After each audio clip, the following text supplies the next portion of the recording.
মেয়েরা যখন শ্বশুরবাড়িতে আসে একমাত্র স্বামীকেই আপন ভাবে, কিন্তু স্বামীও কখনো কখনো বুঝিয়ে দেয় যে পর কখনো আপন হয় না।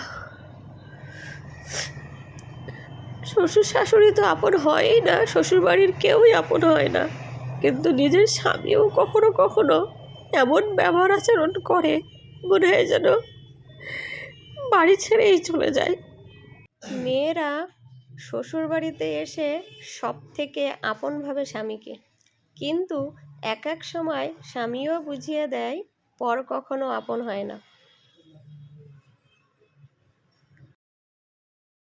শ্বশুরের সম্পত্তিতে অধিকার কেবলমাত্র শাশুড়ির, তবে ছেলের সম্পত্তিতে কেন শুধুমাত্র বৌমার অধিকার থাকবে না?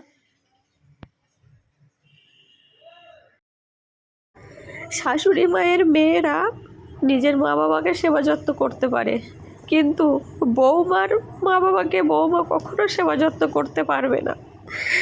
কিছু যদি খাওয়াতেও যাও তা বলবে নিজের মা এনে রেখে দিয়েছে, ভালো মন্দ খাওয়াচ্ছে। জামাইয়ের বাড়ি কখনো শাশুড়ি পড়ে থাকে, দুদিনের জন্য আসলে ওরা